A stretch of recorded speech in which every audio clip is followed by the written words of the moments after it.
Savannah, I'm so sorry to hear about the loss of your husband. I know that this is a heartbreaking experience, but death is a part of life, and no one can escape it.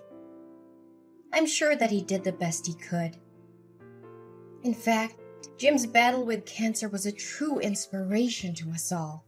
Thanks for your condolences, Mom.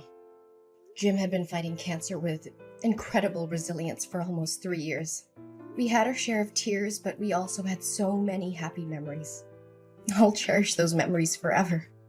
I'm still grieving, but I'm starting to feel stronger, Mom. It's a shame that you and Dad couldn't make it to my husband's funeral yesterday, though. Yes, and we're really, truly sorry about that. As we get older, our bodies start to show the wear and tear of time. Just yesterday, I had a minor heart attack which caused immense pain in my chest, and I couldn't even breathe.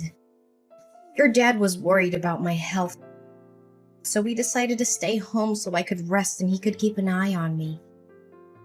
I apologized for not being able to be there for you, Mama. I hope you understand that I've been preoccupied with my husband's funeral. You know, it took time with the arrangements and stuff. Anyways, do you feel better? Oh, yes. I took some rest and now I'm feeling much better. But Savannah, where will you be staying now? I heard that you sold all of your valuables and even your house to take care of your husband's treatment costs, huh?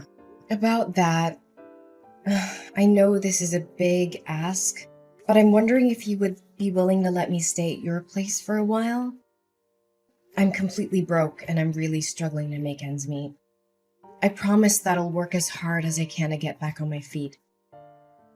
I'll also start saving money to rent my own place as soon as possible. Well, we'd be glad to help you out, but I have received word that you are in a state of financial distress as a result of your association with loan sharks. Is that correct? Yes, Mom, I'm also dealing with those people. Honestly, my husband's medical expenses were too expensive for me to handle. I went to the bank, but they didn't agree to lend us any money due to my bad credit score. I really had no other choice but to borrow from loan sharks. Honestly, I can't believe that you're stupid enough to get a loan from those gangsters. I know that they've been to your house and workplace several times demanding payment, and they even beat you up a few times. Is that right? How did you find out about that? Well, if you already know, then I have no reason to hide it anymore. It's true what you just said. They began by threatening me, but their aggression escalated over time, culminating in violence. I'm sorry I didn't tell you sooner, but I didn't want to worry you or anyone in the family. Have you lost your mind, Savannah? Seriously, if I let you stay in my house, those racketeers would show up every day and cause us a lot of trouble. How will me, your father, and your brother live in peace, knowing that there are criminals who could potentially harm us? What kind of person are you? Putting your own family at risk like that. Please, Mom, just hear me out, okay? I know loan sharks are dangerous, but I'm doing everything I can to pay them back. This is a difficult time for me, but I promise it's not forever. I'll work tirelessly to pay off my loan. I'm so close to being debt-free. Then everything will be solved. Close to being debt-free? Don't make me laugh. You think I'm stupid enough to believe that? How are you going to clear your debt with the nickels and dimes you earn every month? Your monthly salary isn't even enough to cover your basic necessities, let alone paying your debt. Save your breath. Don't even bother trying to convince me to let you in my house. Please believe in me, Mom. I'm working 2 jobs and I'm cutting back on all my expenses. It'll be a matter of time until our family ends up broke because of your stupid debt. Look, I know for a fact that if I ever let you set foot in my house, you're gonna come crawling to me, begging for help with your financial issues.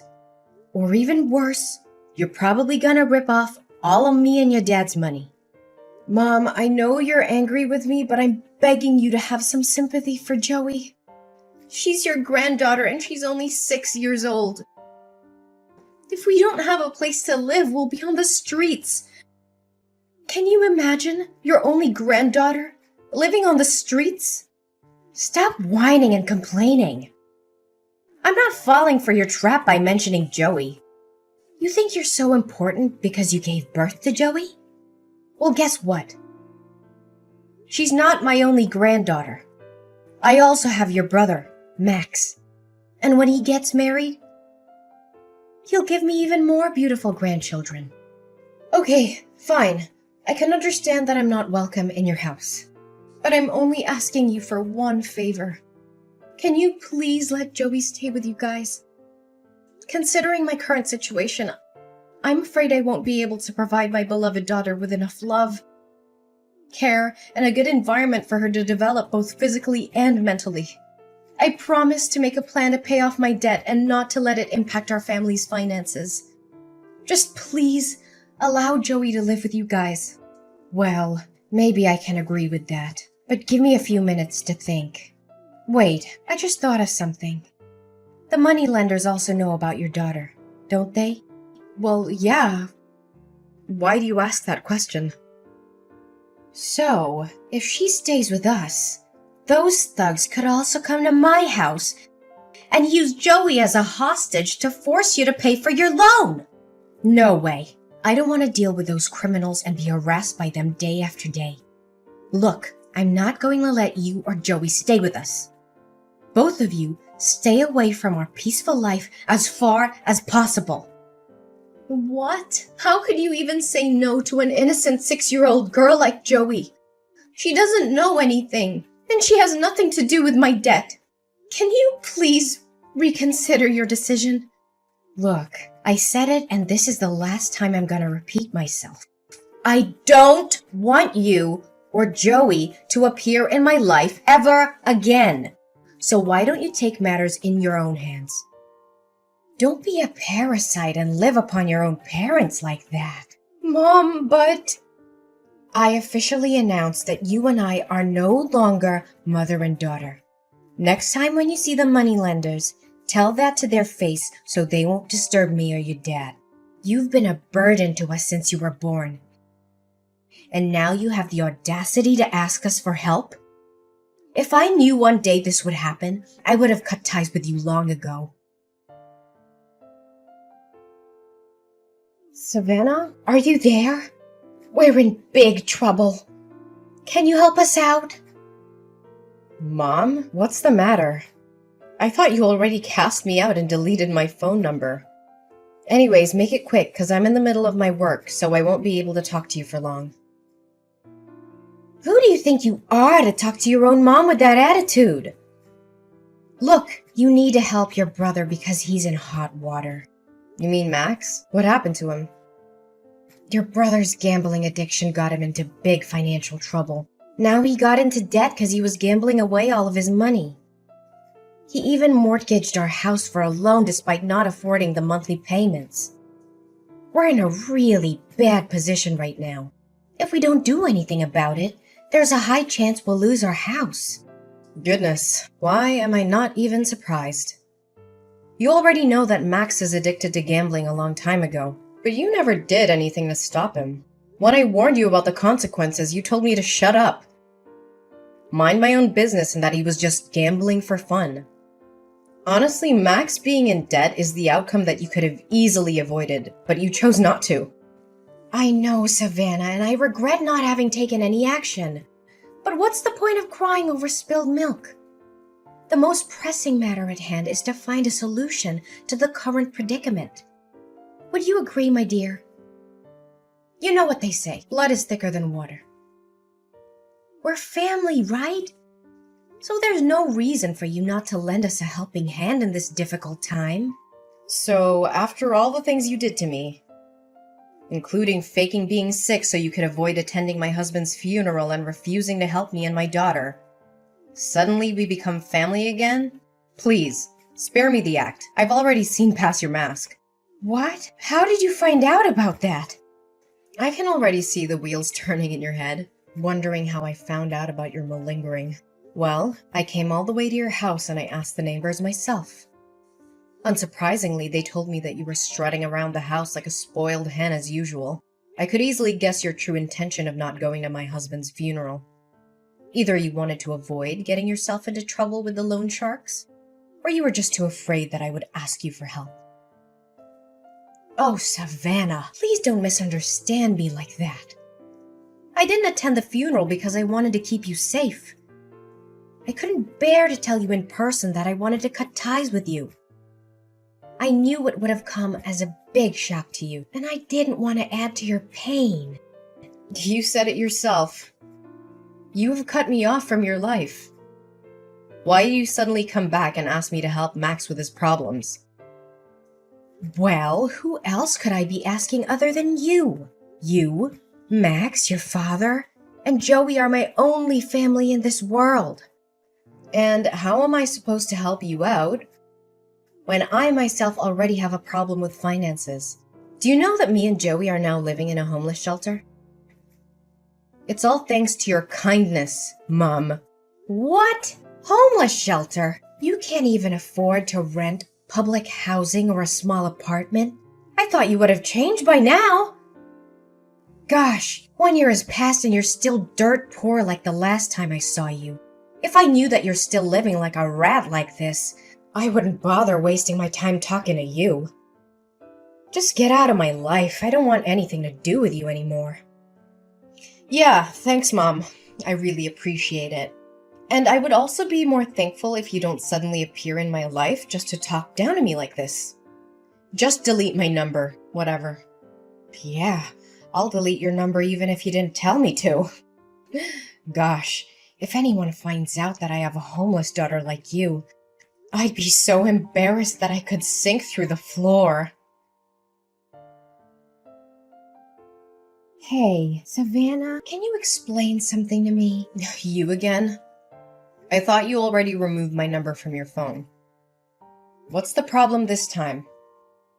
Look, I know this sounds crazy, but Max told me he saw you getting out of a fancy car in a stunning dress. He said he was sure it was you because he recognized your birthmark on your shoulder. I don't know what to think. Maybe he was daydreaming, or maybe he mistook you for someone else. Well, he wasn't wrong. It was me. And I also saw Max searching garbage for food or something to sell. What happened to you guys? Where are you living now? Our living situation doesn't have anything to do with you. But you! There's no way an impoverished girl with a large debt like you can have an expensive car and luxury clothes like that. It just doesn't add up. How on earth could it happen? I know, this must be a joke. You may be able to fool Max, but I'm not easily misled. Well, suit yourself.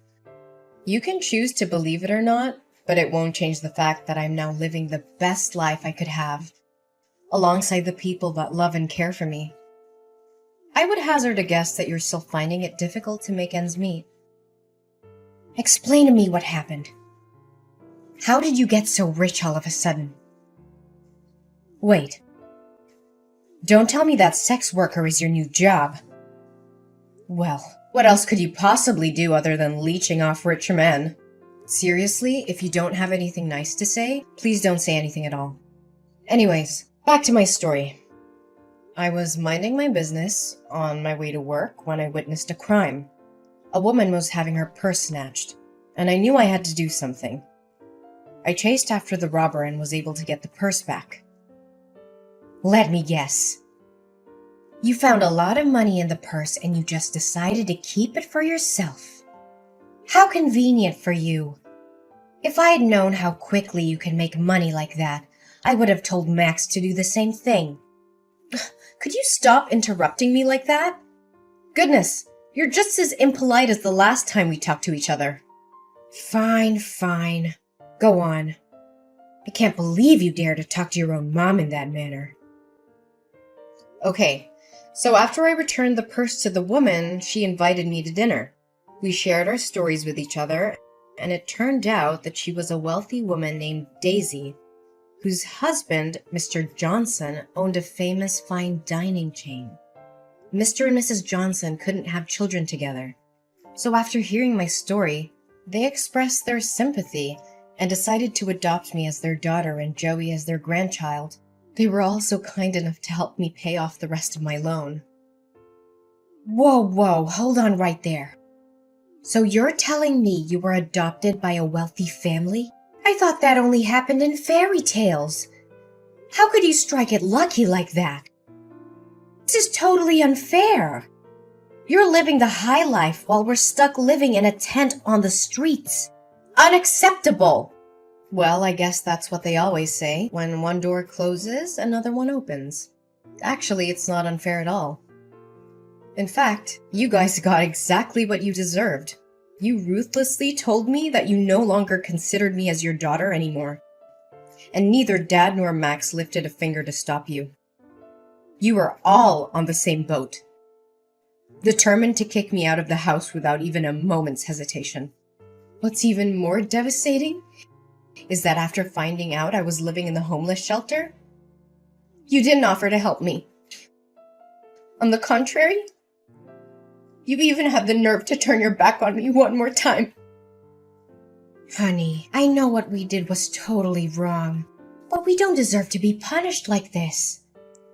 Look, Savannah, Mrs. Johnson seems like a kind woman who would be compassionate to what we're going through at the moment. Would you please ask her to adopt your brother as well? Maybe then she would let us stay in her big house. Abigail, you really have no sense of shame, do you?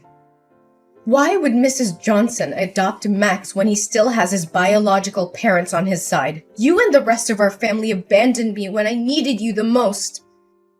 And now that my life is finally starting to look up, you come crawling back to me, expecting help? What kind of person are you? Honestly, you shouldn't have shown your face at all. Savannah, please have mercy on us.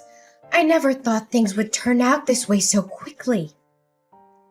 Please think about all the years I've spent raising you to be the beautiful young woman you are today.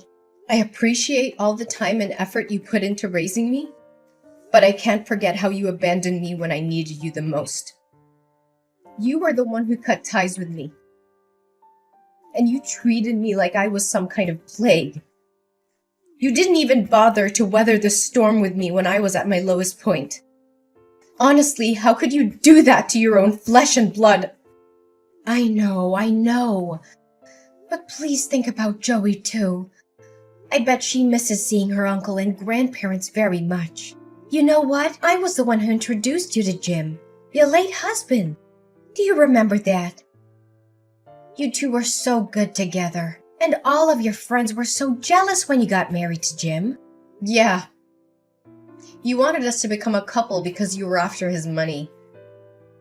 But then you strongly disapproved of our marriage when you found out he was an orphan.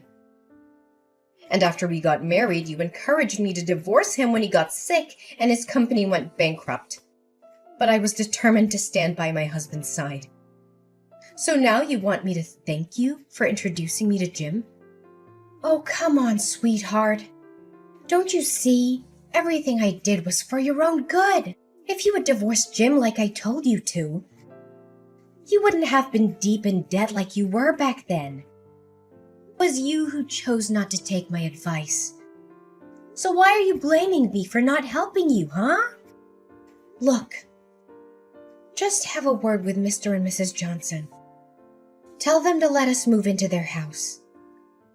Seriously, after getting to know how you treated me, Mrs. Johnson was livid with you. I don't think she even wants to see your face. So don't waste your time begging anymore. It's no use.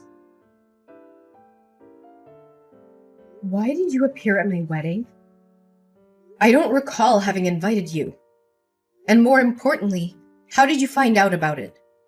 Oh, Savannah. You might not know it, but I was watching over you the whole time. I know everything about you and your new family. You mean stalking me? Good joke, but serious talk here. You could have chosen anyone. But why an ordinary cashier like Michael? That part I can't understand. I mean, I didn't even know that job exists. Well, there are more important things in a marriage than money, you know.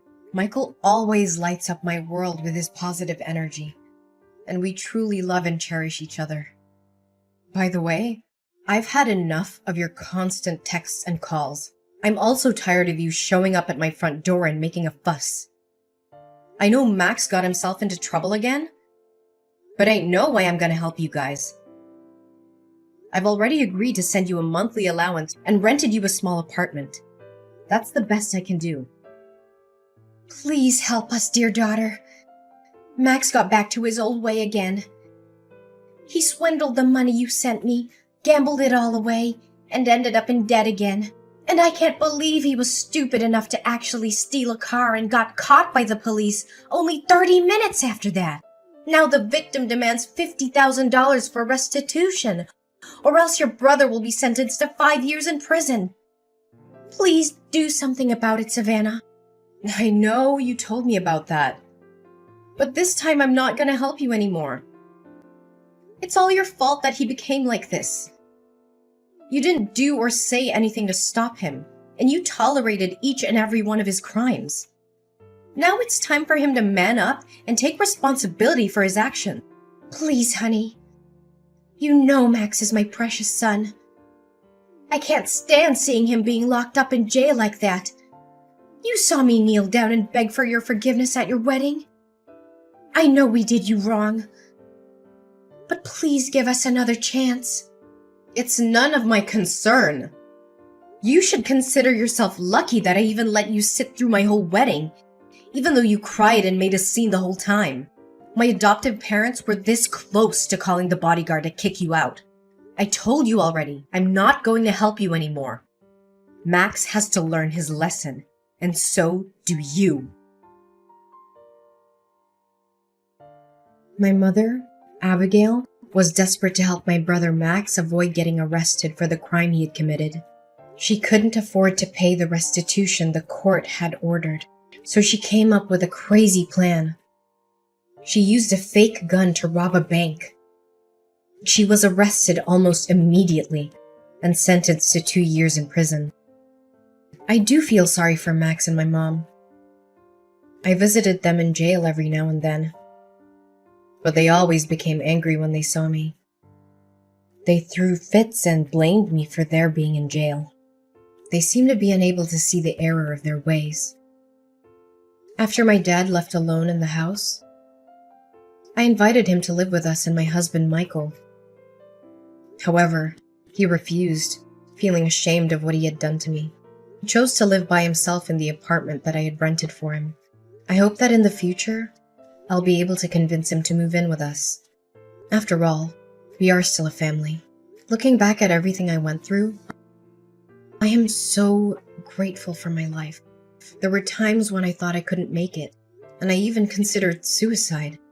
But I found the courage to overcome tremendous challenges in life. I hope that my story can inspire others who are still fighting their own battles, no matter how difficult things may seem. It's important to never give up. There is always hope, and you are not alone.